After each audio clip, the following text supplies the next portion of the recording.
Hello friends, welcome to Concept Hunt. In this video, we will discuss about PDB work for different processes in thermodynamics. तो हमने पिछले video में देखा था PDB work, जो कि एक different type of thermodynamics work जो हमने देखे थे, तो उसमें एक PDB वर्क भी था। तो अब हम इस वीडियो में इस PDB वर्क को डिफरेंट प्रोसेस के लिए निकालेंगे। कौन कौन सी process? Isochoric, isobaric, isothermal, adiabatic and polytropic process के लिए हम पीडीबी वर्क निकालेंगे। उसके बाद हम एक फ्री एक्सपेंसर और जिसे हम बोलते हैं अनरिस्ट्रेन्ड एक्सपेंसर, उसको भी देखेंगे।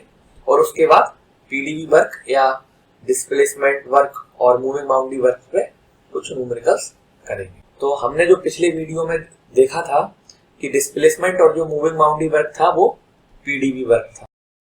यदि हम एक पिस्टन सिलेंडर अरेंजमेंट कंसीडर करें, इस तरीके से कुछ प्रेशर था, कुछ external force,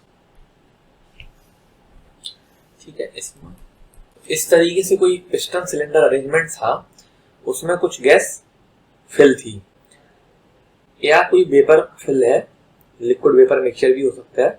piston cylinder arrangement है जिसमें कि कोई फ्लूइड है। यहाँ पिस्टन पे एक्सटर्नल फोर्स F एक्सटर्नल मान लेते हैं और पिस्टन पे जो प्रेशर है फ्लूइड के द्वारा वो P है।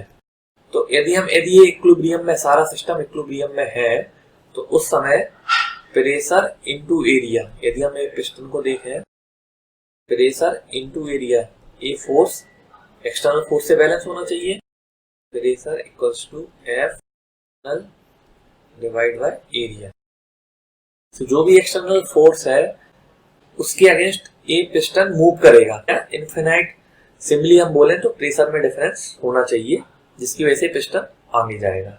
तो वो हमने देखा था कि क्वासी स्टैटिक प्रोसेस जो होती है वो इसी तरीके से होती है कि वो लगभग हर एक स्टेज पे इक्विलिब्रियम पे रहती है।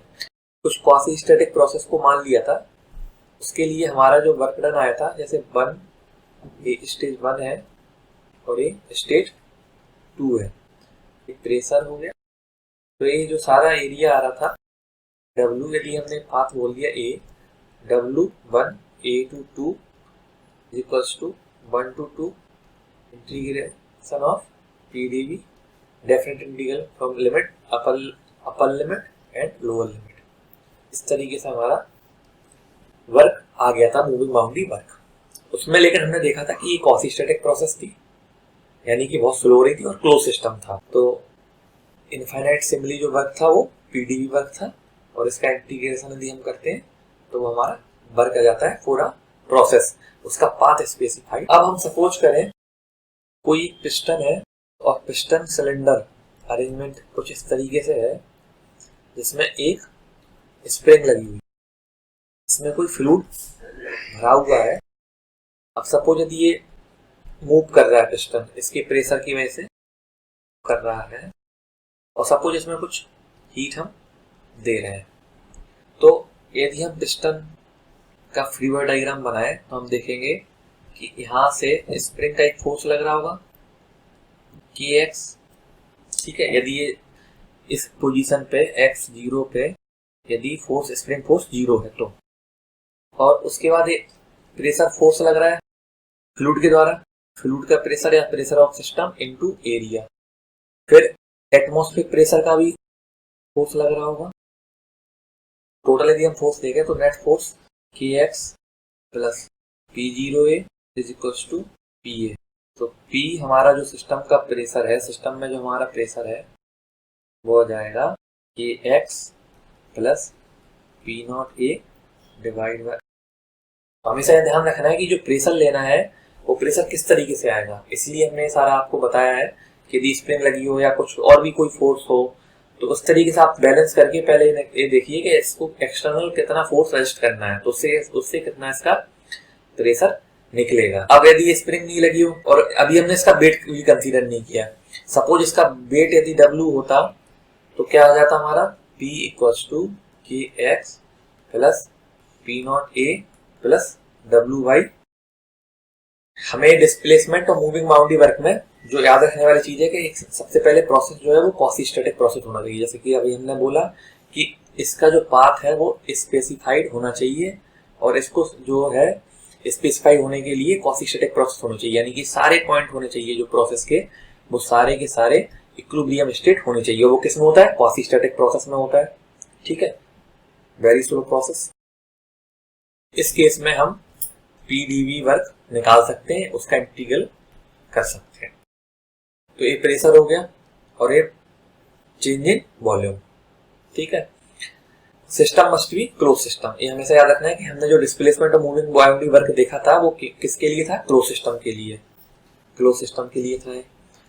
यदि आपने हमारा इसके पहले का वीडियो नहीं देखा है तो उसको जरूर देखिएगा, लिंक आपको ऊपर दी जाएगी। ठीक है, क्लिक करके आप देख सकते हैं और डिस्क्रिप्शन में भी आपको लिंक मिल जाएगी। तो इतना हमें क्लियर हो गया कि डिस्प्लेसमेंट और मूविंग बाउंड्री वर्क हमें जब भी निकालना है तो सबसे पहले तो प्रोसेस जो है वो क्वासी स्टैटिक होना चाहिए, सिस्टम जो है क्लोज सिस्टम होना चाहिए। ठीक है, और जो प्रेशर की वैल्यू है वो प्रेशर कौन सी वैल्यू है जो अभी हम डिस्कस कर चुके हैं, जो कि एक्सटर्नल प्रेशर के एक्सटर्नल जो फोर्स है उसको रेस्ट करेगा, उसके बराबर जो सिस्टम का प्रेशर आएगा वो। ठीक है, हो सकता है सिस्टम ज्यादा प्रेशर पे हो, क्वासी स्टैटिक प्रोसेस ही ना हो, और अचानक से पता चला कोई चीज मूव करे, पिस्टन मूव करे, तो तब तो हम पॉइंट स्पेसिफाई नहीं कर पाएंगे ना, पाथ स्पेसिफाई नहीं कर पाएंगे। हमें कुछ ही इक्विलिब्रियम स्टेट मिलेगी तो हम उसके बेसिस पे हमें पीडीवी वर्क लगाएंगे तो कुछ अलग रिजल्ट आएगा। वो हमें एक्चुअल में देखना पड़ेगा कि कितना उसने वर्क किया है। ठीक है, वो हम इसको पीडीवी से नहीं निकाल पाएंगे। ठीक है, तो हमेशा ये बात याद रखनी है। उसके बाद अब हम देखते हैं कौन कौन सी डिफरेंट प्रोसेस है जो कि पॉपुलर है, या जिसे हम बोल सकते हैं कि जो मेजरली जो आपको देखने को मिलेंगी। ठीक है, तो डिफरेंट प्रोसेस जो है वह constant volume process, isochoric process, इसमें वॉल्यूम जो है वो कांस्टेंट रहेगा। कांस्टेंट प्रेशर प्रोसेस, इसमें प्रेशर कांस्टेंट रहेगा। ठीक है, constant temperature process, temperature is constant, and this is also called isothermal process. Adiabatic process क्या होती है? वो प्रोसेस जिनमें हीट ट्रांसफर जीरो, यानी सिस्टम और सराउंडिंग के बीच में कोई हीट का इंटरेक्शन ना हो। पॉलीट्रॉपिक प्रोसेस भी होती है, जो एक्चुअल प्रोसेस जो होती है। एक्चुअल में एडियाबैटिक प्रोसेस या कांस्टेंट टेम्परेचर प्रोसेस थोड़ा डिफिकल्ट होता है, तो अधिकतर जो प्रोसेस है वो tends to polytropic process. Now let us look at constant volume और आइसोकोरिक प्रोसेस। तो कांस्टेंट वॉल्यूम और isochoric process is a process when volume of system remain same या कांस्टेंट। कोई भी ऐसी प्रोसेस हो जिसमें वॉल्यूम सिस्टम का वो फिक्स रहेगा, कांस्टेंट रहेगा। तो एग्जांपल के लिए हम बोल सकते हैं हीटिंग ऑफ प्रेशर कुकर।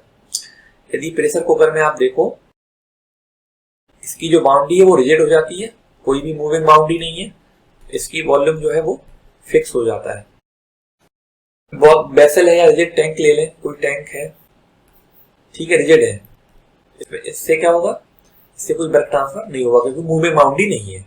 ठीक है, तो हमेशा याद रखना है कि कोई मूविंग बाउंड्री नहीं होगी तो वॉल्यूम फिक्स हो जाएगा, कोई चीज रिजिड है तो फिक्स हो जाएगा। ठीक है, तो उसकी वजह से क्या होगा कि कोई भी प्रोसेस के दौरान वॉल्यूम में कोई चेंज नहीं आएगा। तो ऐसी प्रोसेस को ही हम कांस्टेंट वॉल्यूम और आइसोकोरिक प्रोसेस बोलते हैं। ठीक है, अब हम देखते हैं कि इसमें जो पीडीवी वर्क आएगा वो कितना आएगा। तो कोई भी हमने सिस्टम अज्यूम किया,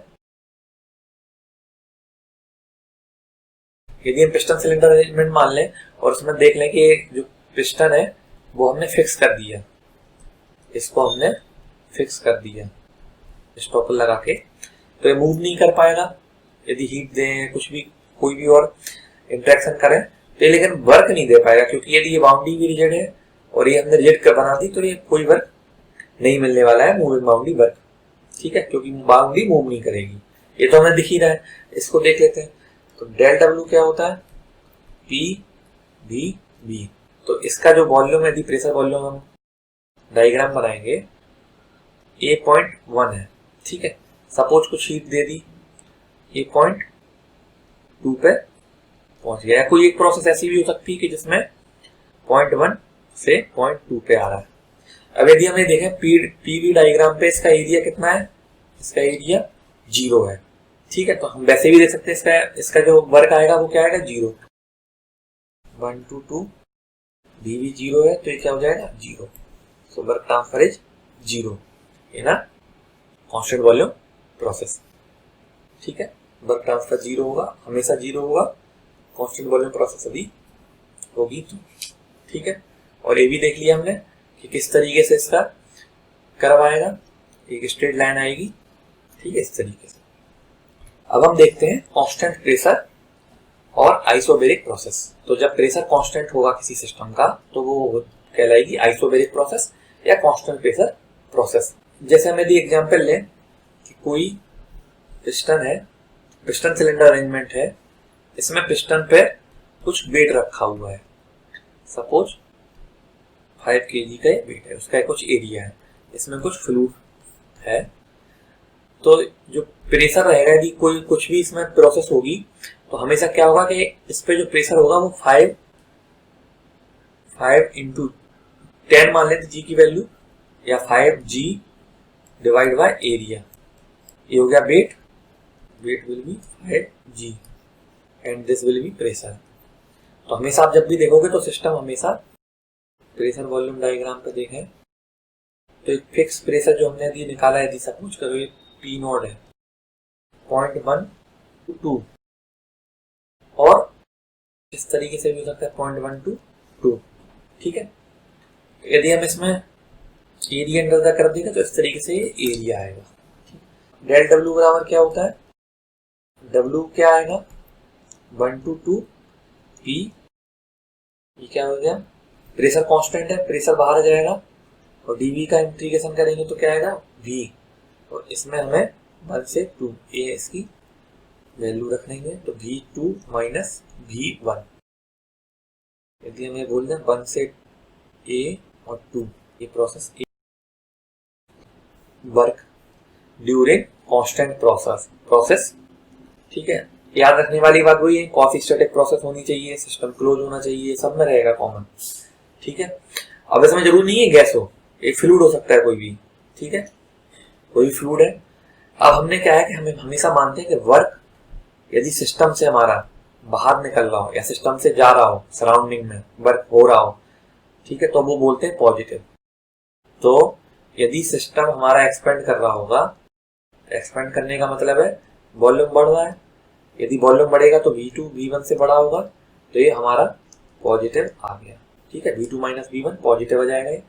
तो हमने इसीलिए एक्सपेंशन हमारी जो प्रोसेस होगी वो हमारे वर्क प्रोड्यूसिंग प्रोसेस होगी, यानी वर्क हमें मिल रहा होगा। ठीक है, इस तरीके से हमने देख लिया। और भी बहुत सारी प्रोसेस हो सकती हैं। हमने अभी पिस्टन पे वेट नहीं रखा हो, पिस्टन सिलेंडर है, इसमें naturally P pressure, atmosphere pressure लगेगा ही लगेगा। ठीक है, तो इस तरीके से इसका हम देखेंगे तो सिस्टम का प्रेशर, इस सिस्टम को वेटलेस माना है, जितनी भी हमने देखे सारे वेटलेस मान रहे हैं। ठीक है, तो ये हो जाएगा। तो यानी इस कोई भी प्रोसेस होगी तो इसमें भी हम, यदि हम इसमें मान लीजिए वाटर है, उसको हम बॉइल कर रहे हैं, तो हमेशा क्या होगा, ये कांस्टेंट प्रेशर प्रोसेस होगी।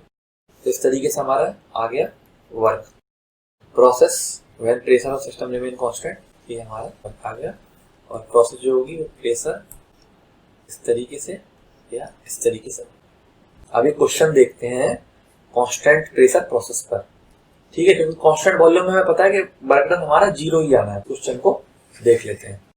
अ gas expands in a frictionless piston cylinder arrangement, the expansion process is very slow. ठीक है, very slow quasi static process जो हम बात कर रहे थे, क्वासी स्टैटिक, और फ्रिक्शनलेस पिस्टन सिलेंडर अरेंजमेंट है, and is resisted by an ambient pressure of 100 kilopascal. During the expansion process, the pressure of the system gas remain constant at 300 kilopascal. The change in volume of gas is 0.01 meter cubic meter. The maximum amount of work that could be utilized from the above process. अब एक gate 2008 में question आया है, इसमें क्या पूछा है कि मैक्सिमम अमाउंट ऑफ वर्क जो यूटिलाइज कर सकें। तो सबसे पहले हमें मैक्सिमम अमाउंट, हमें वर्क निकालना है इस क्वेश्चन से, तो हम पहले फिगर बना लेते हैं कि हमारा कैसा है।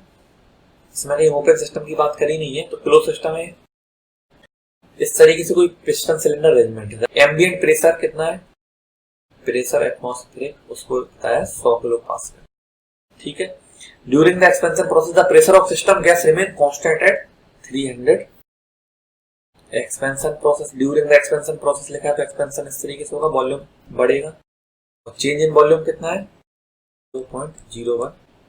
लेकिन तो टोटल वर्क कितना किया सिस्टम ने यदि देखा जाए तो 300 किलो पास्कल। ठीक है, पास्कल में लिखना है तो 10 to power 3 into change in volume V2 minus V1। ये हो गया V2 माइनस V1 है 0.01 ये आएगा हमारा। तो ये हो गया 300 किलो जूल में इंटू 0.01 ये हो गया 3 किलो जूल। ये टोटल वर्क डन है। लेकिन कितना यूजफुल होगा, जो एटमॉस्फेरिक प्रेशर में जो वर्क किया है सिस्टम ने उस एटमॉस्फेरिक प्रेशर के अगेंस्ट, वो तो यूज हम कर ही नहीं सकते। ठीक है, यानी कि हमने कोई ऐसे एक फोर्स इस पे लग रहा होगा, ये हमारा यूजफुल है। तो कितना हमारा यूजफुल होगा, इसमें से हमने 100 किलो पास्कल जो हमारा सराउंडिंग में वर्क हुआ है उसमें दो प्रकार से वर्क हुआ है। एक तो एटमॉस्फेरिक प्रेशर के अगेंस्ट हुआ है और एक हमने कोई डिवाइस लगाई होगी या कोई लिंक होगी जिससे हमने कुछ फोर्स ट्रांसफर किया होगा, उसको कुछ इससे चलाया होगा। तो वो हमारा कितना आएगा 300 kilo pascal minus 100 into change in volume 0.01। ठीक है, किलो जूल आगे 2 किलो जूल, यानी हम देखें तो 1 किलो जूल जो है वो चला गया हमारा एटमॉस्फेयर के अगेंस्ट। ठीक है, तो इसमें क्वेश्चन में क्या पूछा, maximum amount of work that can be utilize. तो हमेशा याद रखना है पूछा क्या है। यदि ये पूछा होता कि maximum amount of work done by the system तो वो आ जाता आंसर, और अब पूछा है maximum amount of work that could be utilize तो वो उसको इस तरीके से थोड़ा देखना पड़ेगा। ठीक है, सिंपल सा था P इंटू डेल्टा V, लेकिन उसको करने के लिए हमें इसमें देखना था कि हमारा जो है क्या क्वेश्चन पूछा हुआ है। क्वेश्चन पूछा था maximum amount of work that can be utilize. तो हमेशा याद रखना है पहले क्वेश्चन देख लेना है क्या है, ऐसा नहीं डायरेक्ट सीधा वर्क का फॉर्मूला लगा दिया P इंटू डेल्टा V, ऐसे नहीं लगाना है। ठीक है, याद रखना है। तो पूछा क्या गया है वो देखना है। ये है कि सिस्टम और सराउंडिंग से कितना वर्क गया। यदि हमें सिस्टम कंसीडर करते हैं पिस्टन सिलेंडर को, तो इसने कुल वर्क ट्रांसफर किया है 3 किलो जूल, लेकिन 3 किलो जूल में 2 + 1 बन गया है एटमॉस्फेयर जो एयर है उसको डिस्प्लेस करने के लिए, बाकी ये यूटिलाइजेशन के लिए। ठीक है, अब हम देखते हैं आइसोथर्मल प्रोसेस, और जिसे हम बोलते हैं कांस्टेंट टेम्परेचर प्रोसेस। ऐसी प्रोसेस में temperature of system remain same या रिमेन कांस्टेंट। ठीक है, तो यदि हम देखें आइडियल गैस की हम बात करें, आइडियल गैस में क्या होता है PV = mRT। ठीक है, T temperature in kelvin, M in kg, volume in metre cube and pressure in kilo pascal. तो प्रेशर में हमेशा किलो पास्कल रखेंगे और R की यूनिट हमारी जो हो जाएगी किलो जूल पर kg केल्विन। यदि हम यहाँ पास्कल में रखेंगे तो हम फिर यहाँ पे इसकी वैल्यू जूल में रखेंगे, जूल पर kg पर केल्विन। यदि हमारा टेम्परेचर कांस्टेंट है और क्लोज सिस्टम है तो उसका मास भी फिक्स हो गया, और R एक पर्टिकुलर गैस के लिए, यदि आइडियल गैस में हम कुछ भी एक कोई गैस सपोज कर लें, एयर मान लें जैसे, तो उसके लिए R भी फिक्स हो गया, मास क्लोज सिस्टम में फिक्स हो गया, टेम्परेचर कांस्टेंट है, तो तीनों चीजें हमारी कांस्टेंट हो गई। तो इसलिए हम लिख सकते हैं PV = कांस्टेंट। ठीक है, यानी कि हम बोल सकते हैं P1 V1 = P2, और ये हमारा कांस्टेंट किसके बराबर है mRT0 के बराबर। ठीक है, तो यानी कि कोई भी इस तरीके से अरेंजमेंट है कि जिसमें हमारा टेम्परेचर कांस्टेंट रहता है, इसके लिए हमें वर्क निकालना है। तो del W = PdV, quasi static process है, मान ले रहे हैं वेरी स्लो है, तो W क्या आएगा 1/2 PdV। अब PV बराबर क्या है, PV constant, P = C/V, 1/2 C/V dV। ठीक है, कांस्टेंट को बाहर कर लिया, 1/2 1/V dV। 1/x dx, इसका यदि इंटीग्रल करना है तो इंटीग्रेशन क्या आएगा, ln x, यानी कि log बेस ई x।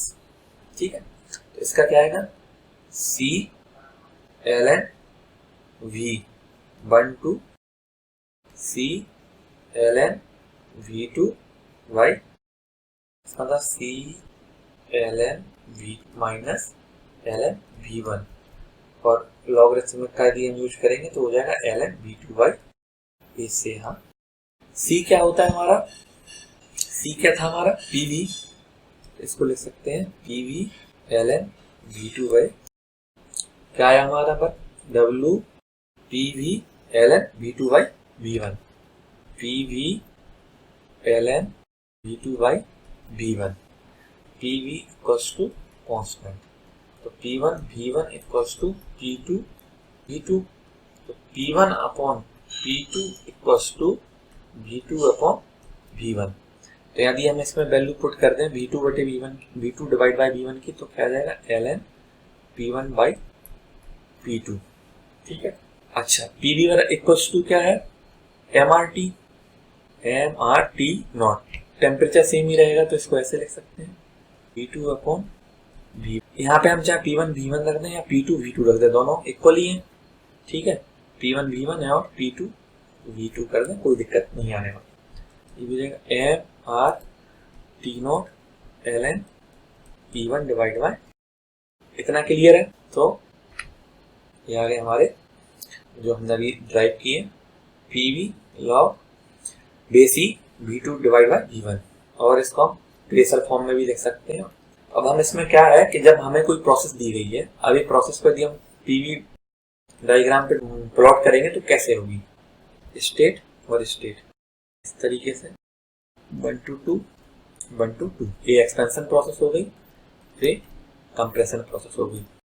अब यदि हमारा v2 v1 से बड़ा होगा, v1 से ज्यादा होगा, तो इसकी वैल्यू क्या आएगी, पॉजिटिव। यदि v2 v1 से छोटा हुआ तो log, यदि यहाँ पे कोई x है और x की वैल्यू 1 से छोटी है और 0 से बड़ी है, इसकी वैल्यू क्या जाती है, नेगेटिव। ये याद रखना हमेशा, नेगेटिव आता है तो क्या हो जाएगा, नेगेटिव, यानी कंप्रेशन में क्या होगा, v2 कम हो जाएगा, v1 ज्यादा, v2 कम कंप्रेशन में, तो ये हमेशा ये नेगेटिव हो जाएगा। तो हमने जो माना है कि एक्सपेंशन में वर्क हमारा पॉजिटिव, उस तरीके से हमारा ये हो जाएगा। दूसरी बात यह है कि हमें कोई प्रोसेस दी गई है, सपोज 1 पे हमें प्रेशर वॉल्यूम दिया है और सेकंड पे भी हमें प्रेशर दिया है, तो हम रिलेशन का यूज करके P1 V1 equals to P2 V2 करके V2 निकाल लेंगे। लेकिन हमें यदि वर्क निकालना है तो हमें इसकी जरूरत ही नहीं पड़ेगी। हम क्या करेंगे, हम लगाएंगे PV P1 V1 ln P1 divide by P2। यदि हमें यहाँ पे प्रेशर वॉल्यूम दिया है, यहाँ पे वॉल्यूम दिया है, तो हम ये वाला फॉर्मूला लगा लेंगे V2 बाई V1 वाला। ठीक है, P1 V1 ln V1 by V2 by V1, हमें लगाने की जरूरत ही नहीं पड़ेगी, हमारा आंसर यहीं से जाएगा। ठीक है, कभी कभी क्या है कि टेम्परेचर दिया है, ठीक है, किसी एक स्टेट पर मान लो सपोज यहाँ टेम्परेचर दिया है, यहाँ पे दिया है, बाकी की दोनों जगह टेम्परेचर बराबर होगा, और वॉल्यूम दिया है इनिशियल और फाइनल, तो हम फाइनल और इनिशियल तो हम इससे निकाल सकते हैं। यहाँ में टेम्परेचर अकेला दिया और प्रेशर दिया, तो हम इस तरीके से इस फॉर्मूले को यूज करके निकाल सकते हैं। लेकिन हमने देख लिया कि यदि हम इतना भी याद रखें तो हमारा काम हो जाएगा, फिर हम रिलेशन लगा के ये निकालते रहे। तो अब हम एक आइसोथर्मल का क्वेश्चन देख लेते हैं और उसके बाद फिर आगे बढ़ेंगे। चलिए देखते हैं question. A frictionless piston cylinder device contain a gas initially at 0.8 megapascal and volume at this. It expand quasi-statically, quasi-static लिख दिया, और ये हमारा क्लोज सिस्टम हो गया। At constant temperature लिखा हुआ है, constant temperature to a final volume A हो गया, यानी VF equals to 0.30, VI equals to 0.015, pressure initial 0.8 mega pascal. ठीक है, the work output in kilojoule during this process will be, तो work output P1 I VI, हमें VF दिया है और VI भी दिया हुआ है। ठीक, तो हम इसमें लगाएंगे VF VI, ठीक, क्योंकि हमें दोनों ये वैल्यू पता है, तो हम इसमें जब पुट करेंगे वैल्यू तो हमारा जो आंसर आ जाएगा वो जाएगा 8.3 32 किलो जूल। अब एक चीज याद रखनी है, यदि हमें प्रेशर किलो पास्कल में रख रहे हैं तो हमारा आंसर आ जाएगा किलो जूल में। ठीक है, किलो पास्कल 0.8 मेगा पास्कल है, कितना हो जाएगा 0.8 इंटू 10⁶ पास्कल और 0.8 इंटू 10⁻³ किलो पास्कल। ठीक है, ये वैल्यू पुट करेंगे और हमारा रिजल्ट आ जाएगा। इसके पहले हमने ये जो कर्व देखा है, इस कर्व का क्या है कि हम इसकी स्लोप, जब हम स्लोप के बारे में बात करेंगे तब हम इस कर्व को देखेंगे। ठीक है, अब हम देखते हैं एक और process, adiabatic process. Adiabatic process क्या होती है? जब सिस्टम और सराउंडिंग के बीच में कोई हीट ट्रांसफर ना हो, माने हमने कुछ इस तरीके से अरेंजमेंट किया है, कुछ भी प्रेशर जो है चेंज हो सकता है, एक्सटर्नल प्रेशर या कुछ भी है। ठीक है, हमारा कोई भी हीट ट्रांसफर नहीं हो सकता, यानी हमने जो है इंसुलेट कर दिया, एडियाबेटिक वॉल है। ठीक है, यहाँ से भी कोई हीट ट्रांसफर नहीं हो सकती और यहाँ सिलेंडर से भी हीट ट्रांसफर नहीं हो सकती है, तब ये एडियाबेटिक प्रोसेस हो जाएगी। तो सिस्टम जो है एडियाबेटिक प्रोसेस बोलेंगे। एडियाबेटिक प्रोसेस में होता क्या है, आइडियल गैस मान लें हम, तो PV की power gamma equals to constant, ये रिलेशन फॉलो करती है। ठीक है, प्रेशर और वॉल्यूम का जो रिलेशन होगा वो इस तरीके से हो जाएगा। एंड जो गामा है वो गामा क्या होता है, CP/CV, इसे बोलते हैं स्पेसिफिक हीट रेशियो और एडियाबेटिक इंडेक्स।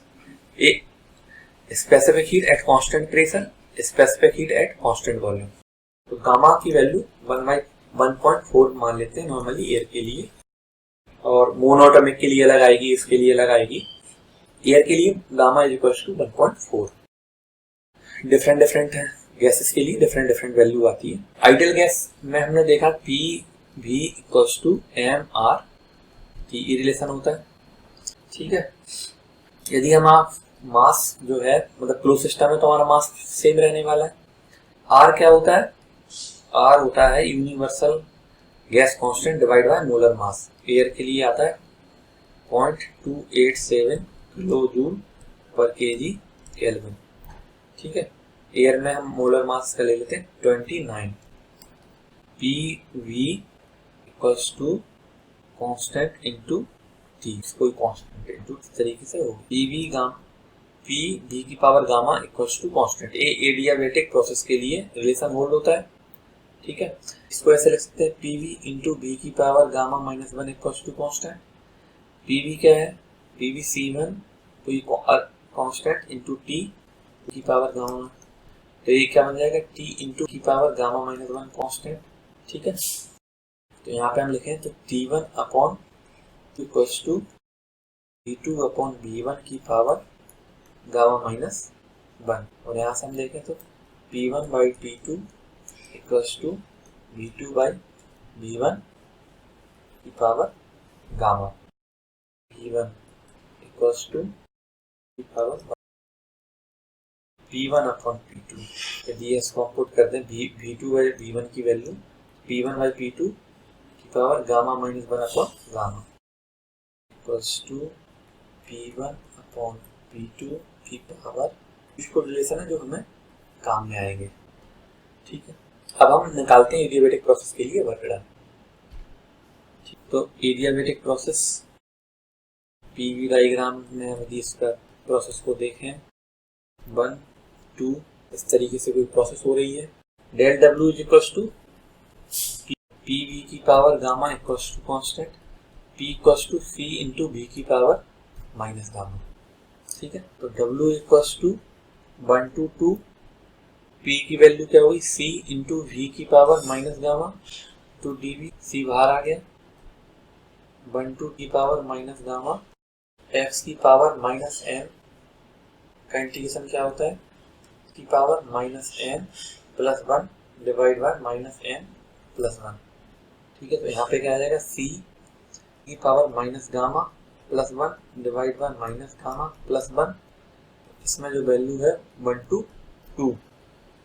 ठीक है, C क्या है की पावर गामा की power minus gamma plus 1 divide by gamma plus 1, तो V की पावर प्लस गामा और माइनस गामा हट जाएगा, तो आ जाएगा PV माइनस गामा प्लस 1, इसमें वैल्यू रखनी है 1 to 2, तो वैल्यू रखें P2 V2, ठीक है, minus P1 V1 divide by plus gamma plus gamma. इसको यदि मैं ऐसे लिखना P1 V1 minus P2 divide by gamma minus work आ गया एडियाबेटिक प्रोसेस के लिए, ठीक है। PV equals to constant into T, तो हमारा इसको हम लिख सकते हैं या MRT, ठीक है। P1 V1 क्या हो जाएगा, P1 V1 T1 और P2 V2 T2।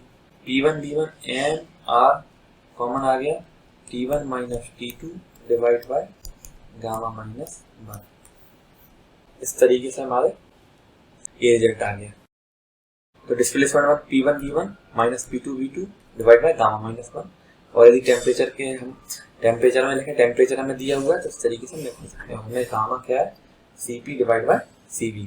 अब होता क्या है एक्चुअल में जो प्रोसेस है, जैसे भी हमने देखी ये प्रोसेस, कोई भी प्रोसेस जो है उसमें कभी हम ऐसा नहीं कर सकते कि हीट ट्रांसफर को जो है वो हम खत्म कर दें, क्योंकि कुछ ना कुछ कहीं ना कहीं से हीट लीक करेगी। यदि टेम्परेचर कहीं का ज्यादा है कहीं कम है तो कुछ ना कुछ टेम्परेचर की वजह से हीट का ट्रांसफर हो जाएगा। आप कितना भी अच्छा इंसुलेशन लगा लें, परफेक्ट इंसुलेशन नहीं हो सकता कभी।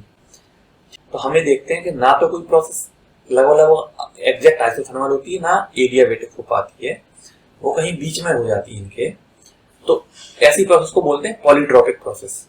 वैसे जनरल केस है, इसकी वैल्यू जो है, मतलब यदि हम बोले तो पॉलीट्रोपिक प्रोसेस कोई भी प्रोसेस हो सकती है, एक्चुअल प्रोसेस, ठीक है। तो पॉलीट्रोपिक प्रोसेस में क्या होगा कि जब रिलेशन PV की पावर n इक्वल्स टू कोई कांस्टेंट A फॉलो करे, जहां n हम बोलते हैं पॉलीट्रोपिक इंडेक्स। तो ये सेम इसका यदि हम डेरिवेशन करेंगे तो सेम ही आएगा जैसे PV की पावर गामा कांस्टेंट के लिए किया था। यहाँ पे भी हमारा वर्क आ जाएगा P1 V1 minus P2 V2 divide by n minus. लेकिन हमें याद रखना है कि n हमेशा n कभी एक नहीं हो, यदि एक हो जाएगा तो हमें फिर ये आइसोथर्मल प्रोसेस हो गई PV कांस्टेंट। तब हमारा इंटीग्रेशन हमने जो किया है अभी वो अलग तरीके से आएगा, वो हमारा लॉगरिथमिक हो जाएगा, ठीक है। तो याद रखना है n की वैल्यू 1 नहीं होगी। जनरली n की वैल्यू जो है वो 1 से 1 पॉइंट गामा के बीच में लाई करती है, ठीक है, जनरली। तो ये हमारा पॉलीट्रोपिक का ही वर्क आ गया। इसको हमने यदि टेम्परेचर की फॉर्म में लिख दो, गामा की जगह हमने बस ये चेंज कर दिया, ठीक है। अब हमने इन सब के वर्क निकाल लिए। तो कांस्टेंट वॉल्यूम के लिए क्या आ रहा था वर्क 0, कांस्टेंट प्रेशर के लिए P V2 माइनस V1, और कांस्टेंट टेम्परेचर आइसोथर्मल प्रोसेस के केस में क्या था PV ln V2 by V1। इन दोनों में हमने कहीं आइडियल गैस इक्वेशन यूज किया नहीं किया, ठीक है। तो यानी कि बिना आइडियल गैस लगाए भी ये लग सकते हैं, यानी कोई वाटर वेपर है और आइसोबेरिक प्रोसेस हो रही है तब भी आप ये अप्लाई कर सकते हो। कांस्टेंट टेम्परेचर प्रोसेस, इसमें हमने आइडियल गैस इक्वेशन लगाया PV equals to MRT। Temperature constant तो हमने कहा PV कांस्टेंट है, ठीक है। इसमें भी हमने आइडियल गैस इक्वेशन लगाया, इसमें भी आइडियल गैस इक्वेशन लगाया। तो इन तीनों में आइडियल गैस इक्वेशन लगाया तो तभी अप्लाई कर पाएंगे जब क्लोज सिस्टम हो, क्वासी-स्टैटिक हो और गैस जो है आइडियल गैस के आसपास हो, ठीक है। तब तक हम इसको अप्रोक्सीमेटली सही यूज कर पाएंगे। और इन केस में हमें आइडियल गैस की कोई रिक्वायरमेंट नहीं है, आइडियल गैस की हाइपोथेसिस, ठीक है। अब हमने सारे वर्क निकालना देख लिया। अब हम देखते हैं कि साइक्लिक यदि कोई प्रोसेस है तो उसमें वर्क हम कैसे निकालेंगे। साइक्लिक प्रोसेस का देख लेते हैं। साइक्लिक प्रोसेस में वर्क, सपोज ये PV डायग्राम है हमारा, कोई प्रोसेस इस तरीके से हो रही है 1 to 2, 2 to 3 और 3 to 1। ये हमारी कांस्टेंट प्रेशर प्रोसेस है, कांस्टेंट वॉल्यूम प्रोसेस है, सपोज आइसोथर्मल प्रोसेस है। हम क्या करेंगे इस साइकिल में, इस प्रोसेस का यदि हम वर्क निकालें, वर्क आएगा अंडर एरिया अंडर PdV का। फिर हम 2 से 3 का यदि वर्क निकालें तो वो ये हो जाएगा। लेकिन ये कंप्रेशन प्रोसेस है, कांस्टेंट वॉल्यूम में कुछ वर्क होगा नहीं, ना ही कोई वर्क मिलेगा या ना कोई वर्क किया जाएगा सिस्टम के द्वारा। तो साइकिल में आप जब भी देखोगे, साइकिल में जो साइकिल का एरिया है, जो एरिया आएगा वही हमारा वर्क बन जाएगा, ठीक है। क्योंकि ये वाला वर्क जो टोटल वर्क यहाँ तक था वो यहां तक का ये रेक्टेंगल जितना वर्क क्या है कैंसिल आउट हो गया। तो इस तरीके से कोई भी साइकिल होगी, कोई भी साइक्लिक प्रोसेस हो, तो इसका जो एरिया आएगा ये इसका एरिया, ठीक है, area bounded by this process, ये बन जाएगा हमारा वर्क। ठीक है, कुछ ऐसे फिगर होंगे जिनमें आप डायरेक्ट नहीं निकाल पाओगे, आप उसमें और कोई तरीके से निकालोगे। ठीक है, कोई प्रोसेस है इस तरीके से प्रोसेस हो रही है, आपने इसका टोटल वर्क निकाला और इसमें से इसका वर्क निकाल हटा दिया, मतलब एरिया के क्वेश्चन बन जाएंगे वो, सिंपल। ठीक है, एक चीज और याद रखनी, साइक्लिक प्रोसेस में यदि साइकिल क्लॉकवाइज है तो वर्क हमें सिस्टम जो है सराउंडिंग को देगा, यानी वर्क हमें पॉजिटिव लेना, वर्क पॉजिटिव होगा वो। और यदि एंटी क्लॉकवाइज साइकिल है तो वो नेगेटिव वर्क होगा। देख लेते हैं कैसे।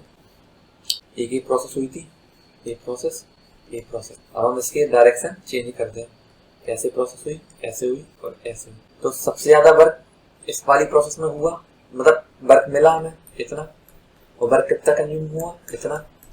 ठीक है, तो हम देख सकते हैं साइक्लिक प्रोसेस में क्या होता है कि हमें टोटल वर्क जो है वो सिस्टम सराउंडिंग को देता है, और एंटी क्लॉकवाइज में क्या होता है कि सराउंडिंग सिस्टम पे वर्क। अभी तक हमने इतनी सारी प्रोसेस देख ली है, अब हमें इनको प्लॉट करना है, तो कैसे प्लॉट करेंगे, तो उसके लिए देख लेते हैं कि स्लोप कैसे निकालेंगे। कोई भी पीवी यदि डायग्राम में कर्व में स्लोप निकाली तो कैसे निकालेंगे।